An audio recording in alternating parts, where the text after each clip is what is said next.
Welcome back to another episode of the End of an Era podcast. I am here with my girls, Gyasi and Shania. I'm going to give you guys a second to introduce yourselves. This is a different podcast today, y'all, because I'm kind of fed up. And I needed my girls to talk with me, talk me through it about the state of the world. But before we jump in, I'll give my girls a chance to introduce themselves, starting with G.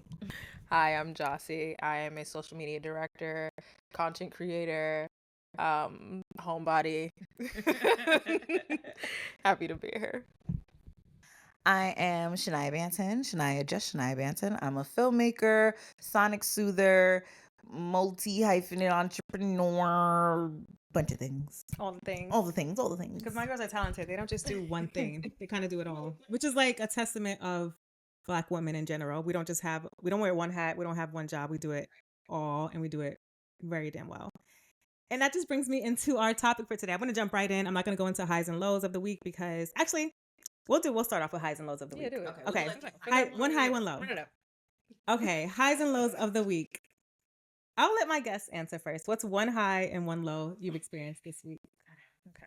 Personally? Or societally? I think it's personal. It's all about you. All right. Okay. Hi. I moved into a beautiful rent-controlled apartment in Williamsburg. Yes, Williamsburg, with my man. I love it, and we are 5 days into the new spot, and it's already feeling like mwah. So that is a high. A low would be I need to get back in the gym. Okay, that's a low for me, but a high because it's an opportunity, but a low because I've been tired and I need to go. Yeah. No, I'm on the same page with your low. I'm not even gonna say anything. I'm trying to think. A high this week, I'll say, what is today? I don't know. But I feel like it's been a good week. It'll be a Friday when this releases. Right. I feel like it's been a good week. So there's a couple highs, but if I had to choose one, I would say the fact that we had a full moon in Taurus, a super full moon in Taurus, and I did an amazing full moon ritual. It was last night. I was so excited. It felt good. Energy was great. I'm gonna say thanks for letting me know. I know. I'm sorry. I thought everybody She's like, you didn't do this ritual, then I thought y'all were moon people. I don't know who be into my woo woo stuff. That's why. I'm just gonna spread. Women are moon adjacent. Are into woo woo stuff, right? Okay. Just tell them. You know. I thought you know. Right. I need to say y'all remember. I'm sorry. I'm sorry. But I will. Guess next full moon. Next full moon. And a low this week. I keep forgetting to eat.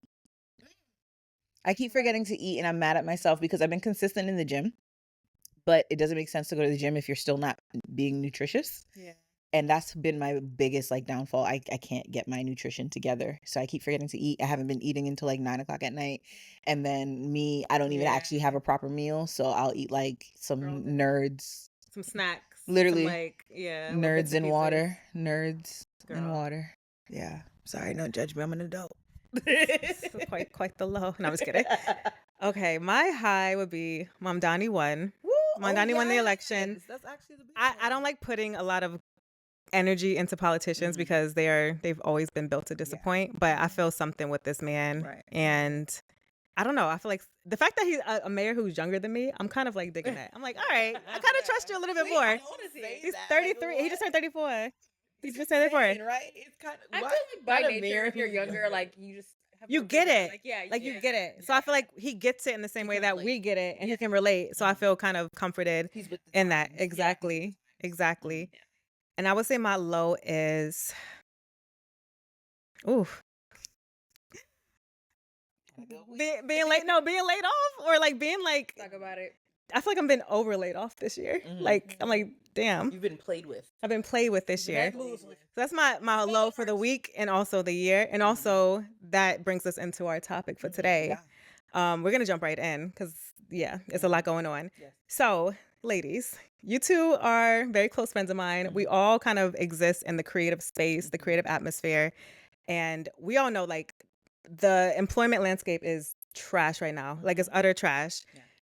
What are some personal experiences that you've had that you're that has made you kind of break your neck and say what's going on? Mm-hmm. Is it just me? What's happening? What's going on? Yeah. I want to hear stories from everyone because I feel like I'm going crazy sometimes where I'm are people just playing with me, or is this a global nationwide thing? People have been played with significantly this year. Tell me. So I will say So I'm like a multi-entrepreneur, but I've always been. However, I've always been that with a corporate job, right? Like my 9 to 5 always funded my 5 to 9. I was happy with that. But for the past 3 years, I've been like full-time independent. And then I was working with Sad Girls Club. But like I was mainly running like a lot of my own businesses. Mm-hmm. However, late last year, something told me like, let me start applying to some jobs. Like let me get back into corporate. And the way that showed me how comfortable people are playing with me, because I'm just like, there's no way that you look at my resume, you look at my work, and you still don't call me for an interview. Right. What is it? What made it? What was like one scenario that made that pop for you, or made it real for you? Like, wait, hold on, these people are playing with me. Playing with me? You can fill out a job application and not get the job, but it's like, okay, cool, they chose someone else. But like, what was it for you that kind of clicked? I was like, nah. I got 2 really good job offers. One of them was from a really big company. That company was trying to play with me. Tell me. But from I'm not. We not bashing. Yeah, no. But it was a really big company. Gave me a job offer. The job offer was a huge play in my face. But when I got that job offer, it validated. I was just like, oh, so I know I'm not crazy. You know what I'm capable of. You just weren't willing to pay because your company is cheap. Cool. So why are these other companies who don't perform at the scale that you guys perform don't think that I'm capable of it to even call me back for an interview? It was just odd to me. Yeah. It was just odd to me. It was also odd when I would see positions that I knew I was overqualified for that I couldn't even get interviews for. And I had to look at my resume. I had to look at everything. And to the point where I had people who I knew who worked at certain companies look at my resume and say, oh no, this is great. This is perfect. They would refer me. Internal portal that's supposed to guarantee an interview. I still didn't get an interview. So I'm like, I wonder what it is. I can't say what it is because we'll never know. But I have some inklings.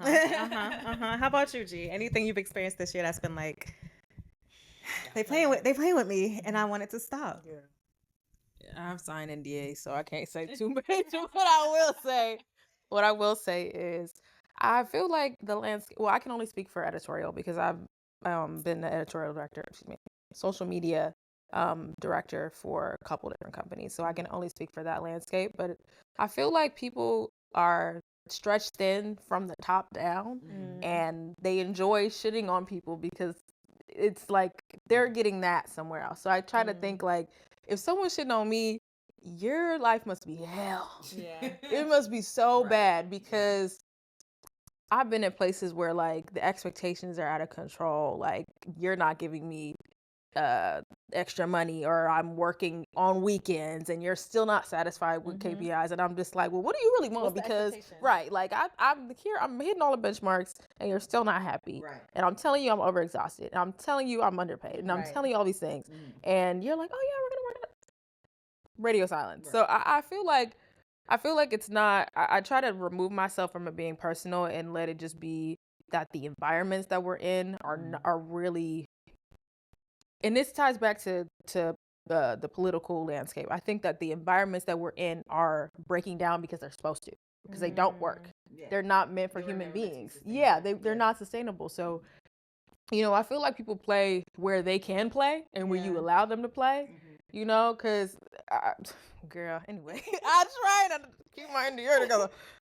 Keep that NDA but yeah, like I feel like this year, personally, I just took a step back because the corporate world is a hot fucking mess. It's not it. It's a hot mess. It felt so heavy too. Like, I feel like there's definitely levels to what's going on, and I think because we're still fairly young, we're still young in the workforce. We haven't been in the workforce for like 40 years, whatever. But I do feel like but I feel like when I first entered the workforce, I had such a great, open and like bright-eyed experience where I was like, oh snap, like it's collaborative, like I can be myself, I can create, I can be creative, whatever.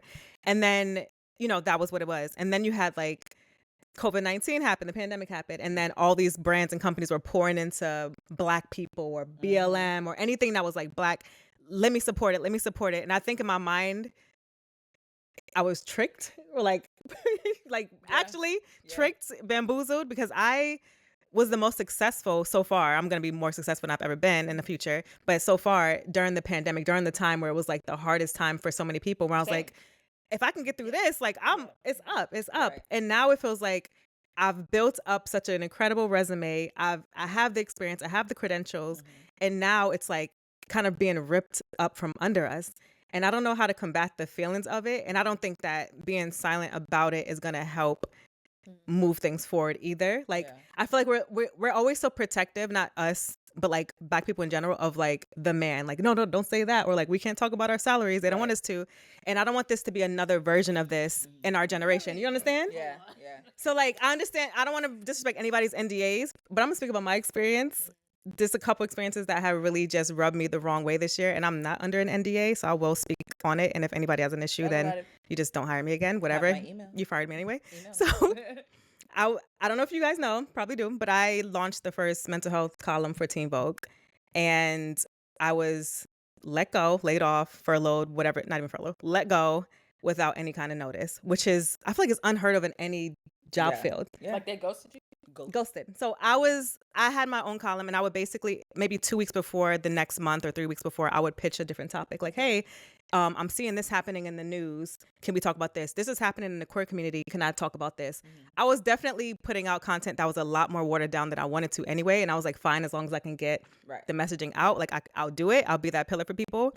And I did that for a full year and change. And then I kept pitching like, hey, I'm thinking about this for this month. I'm thinking about this for this month.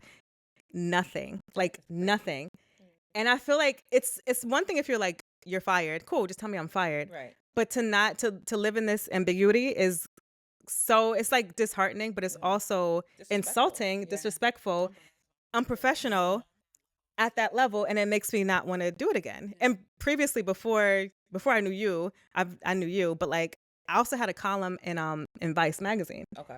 And with that one, I was very green. Honestly, I didn't sign the right contracts. I didn't have the right legal team, whatever.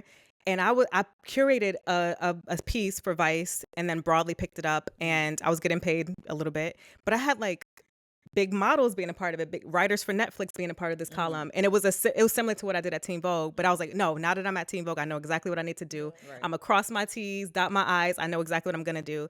And it still happened again. And I'm like, damn, you do it the wrong way, whatever. You do it the right way, you're damned.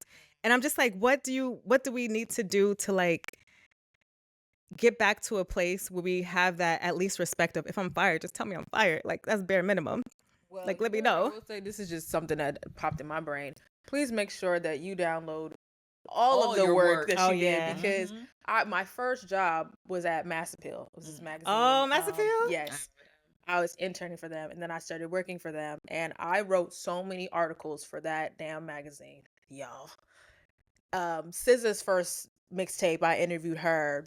I did Marsha Ambrosius. I almost did someone with Brandy. Like I was running that magazine, like going to school, and I was doing some big stuff. I did Kendrick Lamar. Like I did a bunch of stuff, and when they shut the magazine down, I didn't even have time to get any of my work. It doesn't exist. The magazine is wiped from the internet. That's wild. Yeah, same thing happened with ID. Yeah, ID. Yep. Wipe all my stuff, wiped from the internet. So it's just so disheartening to know that you build a company up and then it doesn't matter because they serve themselves. You know what I mean? So I would definitely recommend, and whoever's watching this, get your shit, please. If you got laid off from Teen Vogue or any other publication, just download all of your stuff. Yeah.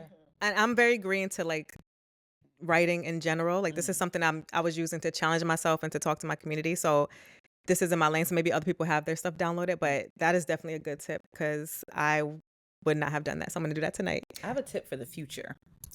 Because when the question you asked was just like, what are some things that you can do now in this moment, right? Where I think the main thing that we can do, especially as Black women, especially as skilled Black women, is pour into our skills. Because if there's something that a lot of these layoffs are showing us is that y'all don't value us. You see us as an overhead cost. You don't see us as the skill set that we are. But yet while we were there, you overworked us and allowed us, gave us 5 jobs, took all of the skill sets that you knew were worth something. And the minute that you felt like we weren't valuable enough anymore, you just cut us from your workforce. So funny enough, I've been full-time freelance or just like working for myself or whatever for the past 3 years. And it wasn't until the moment that I started to apply to jobs and realized that I wasn't getting interviews, I was like, oh, you guys don't, like, you aren't seeing these things as valuable. But if I was to continue, which is what I'm trying to do now, to pour into them as like skill sets, as like businesses themselves, all the education that you guys were paying me for and had me in these meetings knowing that I was not getting paid half of what these people at this table were getting paid, but you want me to continue to speak because you want my ideas and my insight and my education. All of those things, I'm like, now I'm going to charge you guys for it, but I'm not going to work for you. So you can keep your benefits. It's fine. I do miss, health insurance. You can keep the benefits, but I'm going to charge you. It's yeah, it is. I know. Don't tell no. Don't incriminate yourself. Right. But it's like now I'm like, I'm gonna charge you guys for it. I'm gonna add tax. Right. Like I'm not going to sell something that I know that you will pay half of the salary that you were going to pay me for. I'm gonna get that into money. These companies, girl, I applied. This was 2-3 years ago before I was working at Fader. I applied to work at Starface, and I went through like 3-4 rounds of interviews, and I was like, oh, I'm gonna get this. Girl, tell me why the salary was like $200K, and I was like, for Starface, for the people, they have money. I mean, they're selling little money pieces of plastic. money. But I was so confused because here I am. Shout out to Fader. I love Fader. I made some good money over there. That's my family. But I was applying for, jobs in editorial space, and it was like $60K. I'm like, what am I supposed to do with $60K? Right. Yeah. I can't even pay my rent with $60K. What am I gonna eat? Like I was just flabbergasted, and the amount of work and the amount of infrastructure that was expected of me to create from scratch. Right. From scratch with no support, no systems, no money, no extra staff, just myself. Exactly. Astronomical. Yeah. Astronomical. Like, that's true. Yeah. And what I'll say too is that they don't want us to know our value. Right, which is why they're throwing a quick 6 figure. So they'll say like it's 130K, and then you're excited because you're like, for years we've been told 100K is the pinnacle, and then they keep moving the marker. So it's like, okay, great, 130K, 140, 150K, great. Not knowing that if we were not an employee and they were to just hire us for that skill set, we can charge them 50, we can charge them 70 for one project. So they didn't want us to know that they would pay us 50K, 70K for our one skill set, but they were over here pulling the 15 from us and throwing a 6-figure salary on it with some benefits. And they were just like, okay, I hope you guys are happy with it, until they didn't want us no more. So it's like, if we remember that and we start to pour into our power in that way to say, okay, now I'm a contractor, guys. You want those skill sets? There's a different hard hats. And it sucks because it's like being an entrepreneur, it's like being a business owner, but it's like, you're forcing us to do this now. You could have had it. We would have been happy with that. We wouldn't. You blew your top off. That's what I think. I feel like they're exposed. They exposed themselves, and now it's like, okay, yesterday's price is not today's price.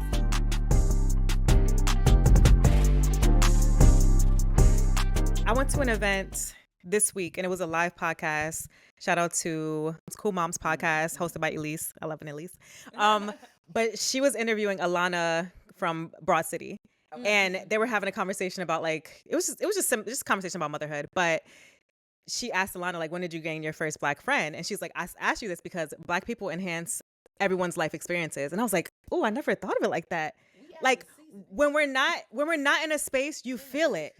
Like when we're in a space, you feel it and you're happy. Yeah. And I was like thinking about this, and it also came full circle when I went to an event 2 days ago, and the event was very white. It was very buttoned up, and every Black person I saw, you kind of gave them the head nod, but you kind of knew, you just felt like this isn't a space for us. And it wasn't a fun event. It was very stuffy, corporate, buttoned up. But I say that to say, like, they're gonna miss us, but not know why what's missing. What's missing? They're gonna miss us eventually, but not know what's missing, because you don't acknowledge us or acknowledge our essence or acknowledge our hard work or the work that we do. The not even the shadow work, the work that we do just off the clock, because it's just like, we need to get this done, and I want to make sure I look good. I don't want to be blamed for something going wrong. I don't want to be the person that's dropping the ball in anything. But you're gonna miss us because we're not there. Like that event that I went to probably wasn't a successful event.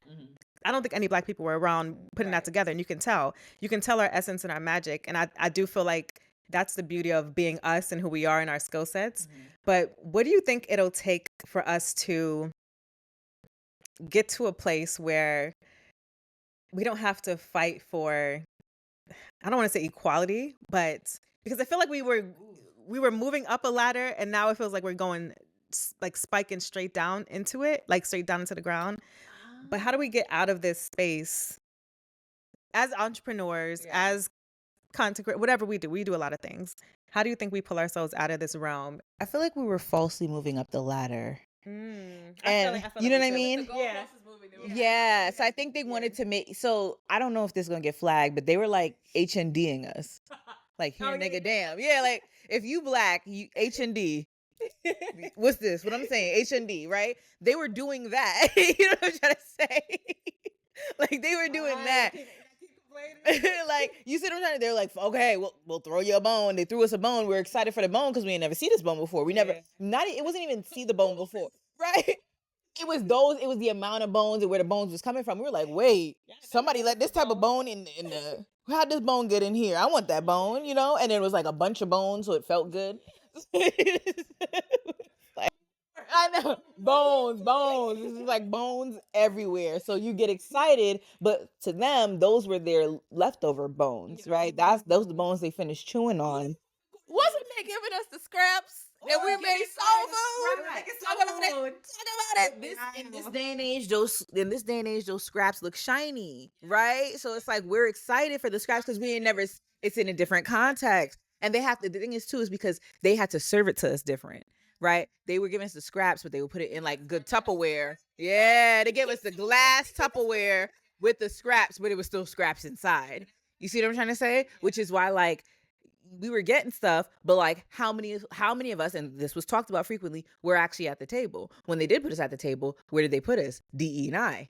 They put us in places that we said we wanted to be. Cool. But the places that we weren't really looking at, that's where they kept it going on. You know what I'm trying to say? So I feel like for so many years, we were so excited to get the things that we were getting. And then now that it has the bare minimum, and now that it has been made publicly okay to not support other races and not care about diversity anymore, they're just like, okay, so we actually don't have to. This charade anymore. Exactly. Yeah. That's it. Dag. Can I answer your question? Yeah, Because of course. you said what steps do we need to get to equality? I almost don't even give a fuck about equality, to be honest with you. And I think that I'm a historical buff. I think that goes back to like even civil rights. I think that civil rights was the language that put the nail in the coffin. It should have been human rights, not civil rights. Yes. And then it would have been able to be transcended to everyone, not just black. Thank you. Guys, I've been reading some books with that one. It would have been transcended to everyone, not just black people, where they could say, "Oh, we got it," right? Mhm. We're gonna phase this out eventually because Right. it's not about everyone; it's about this marginalized group, and we can kill this very quickly. And I think that I want us to be more educated and more united within ourselves and build infrastructure within ourselves. I just got off a call, black woman, with my homegirl from high school, and we just got a deal. I'm not gonna say who, but we just got a deal. Right. And I was like, oh, I don't have to work for a company. I could work on my homegirl. Like, and it's the same thing. And it's probably gonna be less work and less heartache and less red tape. and actual respectful. Exactly. Yeah. And even Right. the creative world is Yeah. Right. but we can work through it. I don't have to work through the microaggressions of Mhm. someone else that doesn't get it and have to explain myself in 57 decks as to why this should be executed the way it is. When you've done it 100 times before the best. Exactly, Yeah. exactly. So I really don't care about equality. I care about respect. And I care about a livable wage. And if that's what we are calling equality, then sure. Right. But I think it's more transparency among ourselves of like, oh, you got that much for, like, we were just Right. talking about earlier. You were like, girl, you could do whatever. Like, Yeah. Yeah. I'm like, oh, I didn't know that. And if I hadn't known that, Right. I would have been behind the veil this whole time working for another company. Yeah. So I think it's really transparency. That's what I crave. That's the big one. Fuck equality. No, I dig that. And I do feel like transparency, that's a beautiful point from both of you. Like transparency is going to be the way that our community kind of thrives on our own. Like we're going to have to collaborate with others, of course. I'm not saying this isn't like a this, I'm not trying to cleanse any race or whatever. But I do think we're going to have to like uplift each other, and there has been a lot of it's interesting in New York City because I feel like there's like this unspoken battle of transplant versus OG New Yorkers. And we all OGs. And we're all OG New Yorkers. And there's a lot of obviously new people, new energy, which is New York City. That's what the city is built for. It's built for immigrants, even though transplants aren't immigrants. But it's built for like new people coming into the city. But I do feel like there's this separation for sure between the transplants, how they kind of enjoy the city and like share the city versus how OGs kind of like come in and support each other. And like we are very, from my experience, we're very open to pulling apart that veil. Like, wait, you got okay, that brand deal should have been 10K, not 7K. This is what you do. We just talked about this today. We just How much do you literally charge for this, and then girl, one of my homegirls was like, she wanted to get some birthday bundles. I said, girl, this is the same exact copy I sent to this company. Send it over to them. You know, you might have a good response. She got birthday bundles. That would have cost her $800 into somebody else who doesn't look like us pocket if we don't share this information. Exactly. So like with us, we could also save money, gain money, recruit, and also really develop. But it's gonna take us to mobilize together. And to be on the same page and not have the crabs in a bucket mentality. Like there's enough for everyone. If there's someone who has $50 billion in this world, there's enough money for everyone because it's invisible anyway. Like it's all invisible anyway. But I do feel like coming to like at this point, we have to really be open with the right people about what's happening in business. And I don't see a lot of that with big I don't want to be shady. I wish I saw more of it with Black founders or people in positions to support other Black founders or Black creatives. So Jack and Jill girls, please don't come for me. I'm so sorry. All I have to say Jack and Jill girls. That's about to be the hook. I think that is, not to put you on the spot, but we were talking about that girl's ethnicity. We were like, oh, she's racially ambiguous. I think that it starts at conversations like that. Right. If we're criticizing ourselves within our own units, then like that's a problem. And that's a man. Yeah. That's, you know what else? We are in the age, and obviously this is a modern time, like the internet is everything. We're literally speaking to you on the internet right now. We have entered into a stage where sharing opposing public opinions is so important to everyone. And that's not to say that somebody can't have an opposing opinion, right? I feel like they do it in such a way where they love to say, it's my opinion, but they have no idea how to actually converse about an opinion. It's like, you see how we had the conversation, right? And we conversed. I was like, oh yeah, you're actually right. My mind's changed. You know, I was wrong. Nobody wants to say that publicly. At all on the internet, because I feel like be admitted out loud, I guess, that you're wrong in a public setting where people don't know you is such an insecurity. I'm just like, but what if you were wrong? But what if that's not true? Right. There's no way lo and behold, you don't know everything. You know what I'm trying to say? And so I find it so interesting, like how we had that conversation, and it's so beautiful, so straightforward. So, and then I think about like a lot of things that have been happening recently with everything that we've seen from other Black people that were being criticized by other Black people. And it's just like, my people, why can't we all just have a respectful, we disagree conversation? Yeah. And even if it is a disagree conversation, let's say you said something respectful, but it was ill-informed. Can we talk about that too and also, it not be offensive? Not a right or wrong. Like, yes. How do we share criticism amongst our community without it feeling like that crabs in a bucket pile-on mentality? Yes. Because we see dope projects that would have never happened 50 years ago. We're getting funded and being put on these platforms, but as soon as it comes out, we're so quick to critique ourselves. Right. But we'll run to like Love Is Blind or some other like white produced show, and it's like, this is great, even though it's absolute trash and not like held up to the same standard. Not held up to the same standard. How can we criticize ourselves within the community? Because some people say you shouldn't criticize your own community in public, but I do think it's important for us to like have a dialogue about what's happening within our own creative space and our own artistic, endeavors.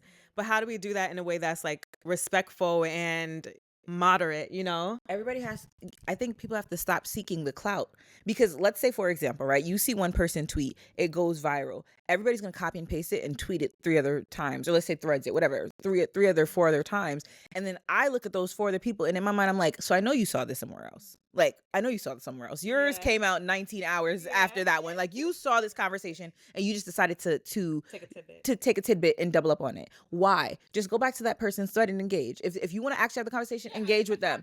Have the conversation. But no, you're trying to have more people have conversations of yours because you want the engagement. And that's where it becomes you didn't have genuine intention. And that's when it becomes crabs in a bucket. You get what I'm trying to say? Like, it all starts to wheel down. Internet version of bullying. And I like, that's one thing I do not stand. I don't support anything with bullying. I don't care who it is. That is just the cruelest thing you can do. You never know where people are in their mental health or financial, whatever. That can be like the moment that they're shining and they're proud of it. If they're proud of it, just, you don't even, first of all, mind you, you don't have to give your opinion on everything in public unless it's like asked. It's one thing if it's like a forum where it's like nurturing and like cultivated, but people are just like, that was whack. I would have did it like this. If I had this. And I'm like, bro, you're literally sitting on your couch with day-old underwear. with day-old underwear, like eating ramen noodles and critiquing people who are actually getting up off their asses and doing something. And I have such a big problem with that because it's so hard. Like we were talking about this earlier, to be the person that's like, I'm the face of this. I'm actually doing this. I'm front facing. It's so much you have to like pump yourself up to just do it. And then think about an entire project and having an entire team and having the output of it and then having it just criticized down. Like that is just so disheartening. And there's another way for us to like have these conversations that doesn't just bash us, because we don't do the same with like non-PLC. Yeah. I want to say something. I think us having the conversation is great, but I also want to make sure that I responded what you said. You said, how do we do that, right? I think some people really need marching orders, and I would like marching orders for things too, right? I think it's one, make sure that your language is uplifting, because I don't need to call you an idiot or stupid if you have another opinion. I can just say respectfully, I disagree. Here's my perspective. We might need to just do debate classes. Like we need to just go back. Like teach people how to debate. Right. Yeah. Because there is an etiquette to it. Just because like I think it's also too diplomacy, which we don't learn within our society, or I think this society in general. Like diplomacy is a lost art. Yeah. When you look historically, if people were to go engage with another country, they would learn their customs and their language and be able to respect them, because you never know. Right. And I think that us engaging within, what is it, the diaspora, the diaspora, we have different nuances, we have different cadences. Some people are super hard, some people are super soft, and we just need to be a little bit more kinder with each other. And language I think is first. Two, if you can't fully form your opinion, I don't want to hear it. Truly. Like I don't need you to just speak, and we can't actually have a constructive discourse. Right. And also, two, be willing to engage in other people's perspective and get feedback, because there's no way you know everything in the world. I love when people are like, oh, this is that. I'm like, oh, thank you so much. I'm going to like learn about it. Like I literally was talking, I had posted a video on TikTok, and I'm trying to learn how to just talk to the camera. It was about, and I'm so late to this, but it was about. Doing great, by the way. Thank you so much, guys. Thank you so much, guys. Thank you. It's a silk press. I'm confident now. Activated. Thank you. Yes, Barbara Walters. I was talking about the Kendrick Lamar NFL performance. Okay. And I was just like, I really didn't like the discourse between fashion magazines only highlighting his jeans. I was like, why is everyone talking about his goddamn jeans? Like, that revolutionary. Like, no, like, why is the discourse about these jeans? This is such a powerful political statement that this man is making to not even America, but white America. Because being realistic, the people on the field was not black. Like us. The people in the audience was not like us, and the people on the field are. And that dynamic was so.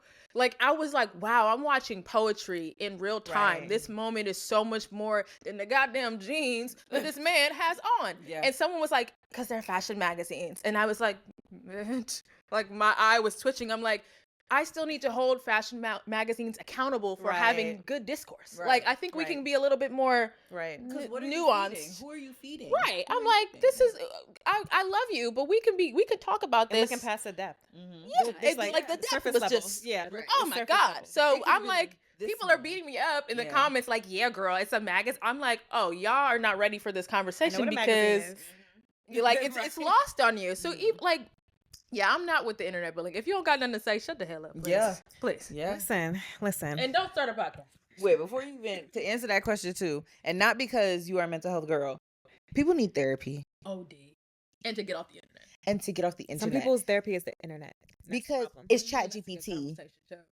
It's Chat GPT. That's the internet. It's AI. Yeah. That's the internet. And what blows my mind is social media, the thing that you spend the most of the time on, has already scientifically proven to have deteriorated your mental health and your brain functions. Yeah. Your mental health, your brain functions. You are literally deteriorating your mind. Nobody takes care of their mind anymore. They act like it's not even an organ that exists. Oh, I gotta lose weight, my stomach. All these things. Right. What about your mind? You guys, this is the most forgotten organ, but it powers us every day, right? So people have forgotten their minds. Thank you, doctor.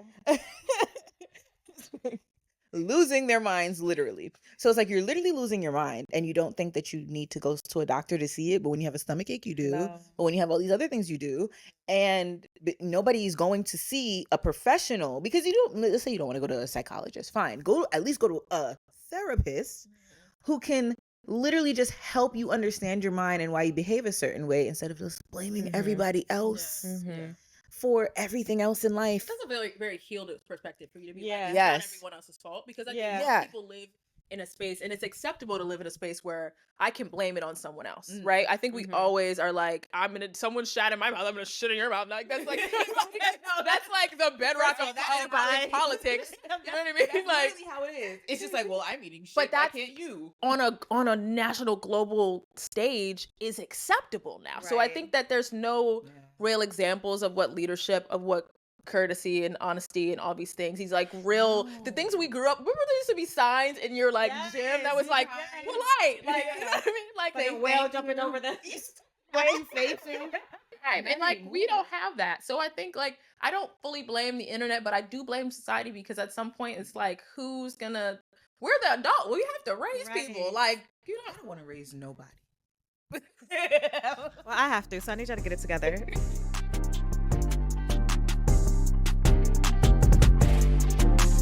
What would be one piece of advice you would give to someone who is literally in college studying to get a job? They're graduating in May. They want to be in a creative field. They just want to be in the workforce in general, full-time job, whatever. What's one piece of advice you would give them before, during the hiring process, or like when they get the job? What's one piece of advice you would give? Sure. Because one is short. The first one, learn trading. like day Yeah. Learn trading. Sorry. Learn trading. Take your time. Don't pay for any courses. Can you teach learn us? trading? Let me not plug him, but learn trading. Cool. Trades by Sai. Yeah, he's dope. Who trades by Sai. Young man, God bless him. Second advice I would give is figure out what your skill sets are and what you'd be comfortable making for them before you let anybody decide the value of it. So it's like job descriptions have 15 things on there and then they throw one salary on it. What of those things can you learn to do extremely well? And then how much can you charge for it? And I just say that because there's just so many, again, jobs descriptions. We're always trying to be the best in all of these things. They know how valuable that is, which is why you'll see somebody of other races will pick one topic. That'll be their topic. Like yoga, there's yogis online making millions. They found one thing, they're really good at it. They charged a lot of money for it versus going to work at a studio in Brooklyn. You know what I'm saying? So we as a people need to think like that in the same way. What are you really, really good at? What can you become the best at? Charge a ticket for it. My advice would be, I would say a lot of the opportunities that I've gained were from me actually meeting people in person and them either pulling me up or just sharing an opportunity. So I would say as much as you can, network in person, because like we said, a lot of discourse happens online on the internet. You're just a bubble. You're just an icon, a profile pic. But when you actually have that discourse in person and you have a back and forth with someone, whether it's there's a lot of like corporate gatherings and meetings and meet and greets, even if it's like a virtual meet and greet for a potential company, like put yourself out there and like ask questions. Make sure you're raising your hand in those Zoom meetings so you stand out a bit more. Especially if you're a person of color, you want to make sure that you want to be over prepared. Unfortunately, we still have to be over prepared, more prepared than the next person. So as much FaceTime you can get in the space. I always go on LinkedIn and see who all work here. Okay, who looks closest to me or have something going on, and I'll add them. And I know sometimes you don't see that person, but I would like even just add them and write a note like, hey, if you guys have any like community building events or whatever, and just try to get involved. So you just have that FaceTime, because everything is so digital. I think when you just have those interactions, you feel that warmth from another person. It humanizes you, and you're not just that face on a piece of paper. So I would say network as much as you can, because that also you can't just live online anyway. A lot of the youth are like, they live online. You have to be able to speak in a room. You have to be able to lead a meeting. You have to be able to speak in a meeting. You have to be able to articulate yourself and your ideas. So the more you practice that now, even in college, taking a debate class would be great, because you're going to have to make sure you can stand on your ideas and actually explain why they're valuable and why they should be implemented. You remember we used to have worldwide day of play? No. Oh, Nickelodeon? Yeah, when they used to turn off all the shows. Yeah, they used to turn off all the shows and force people to go outside. We need that again. The internet needs to shut down for like a week and force people outside. Every week. I love, like, I feel like back in the day, everyone was like, pay your dues, right? And no one really explained what paying your dues meant. You have to pay your dues to get into the field, right? And that sometimes people will get taken advantage of with that. Mm-hmm. But I want to just leave it with pay your dues, but don't pay in your life. Like make sure like like the hustle, have a hustle mentality, but let that have a timeline on it. Yeah. Be like, I'm gonna do XYZ for the next 6 months, and then do that, and then take a break. Take a break. Yeah. And learn what you can, and just if I had to give you an actual plan, this is what I did. I got an internship. And it was not paid. And I was in school. While you're in school, get an internship because you can get credits. But I got an internship and I worked my ass off and they hired me. And that's when I got a job. You have to literally, like you said, be in the field. Like you need to be. They need to see you in action. Yes. People are not even like checking your resumes. They're going through AI. Like they're not doing that. I DM'd the magazine that I ended up working for and spammed them. I was like, I want to work for you guys. Please hire me. I will show up tomorrow. Like. They sent me on assignment. The assignment was Kendrick Lamar show. It was a black hippie show. Well, you know what's but so it was funny? like OG Kendrick. Shout out to Brandon Jenks. He used to work at Decon at Mass Appeal, and I was like, I really want to be a journalist, please. And he saw me. He was in the interview with there was 3 white guys and him. He's a black man if you don't know who Brandon Jenks is. And he was like, she has something, send her on assignment. And he sent me on assignment. I literally did not sleep. I wrote the article at 4:00 in the morning, came back the next day and was like, here you go. And he's like, this is great, you're hired. And I literally worked my ass off. But stay connected, be kind, do the work, but don't burn yourself out, and understand your worth early, because we have the internet now. I didn't have the internet. I didn't know what my worth was compared to, you know, because things were very secretive. But you can look that up. Like you said, you can look on the LinkedIn's. You can really see who you need to become and model yourself against it. But definitely pace yourself, because it's a marathon. It's not a race. Right. Nipsey Hussle said that. Okay, guys. I feel like we need to do another one of these episodes. This was like we're almost at 40 minutes. We'll do it. We got to do another one. Yeah, we can do, I'm not going to shout on anybody, but we can go to that studio. We can do it. We should do I want to do, I'll talk to you off mic. Because it's so funny. I was already going to reach out to both of them to do an episode of The End of an Era separately. And I was going to do it all formal through email and whatever.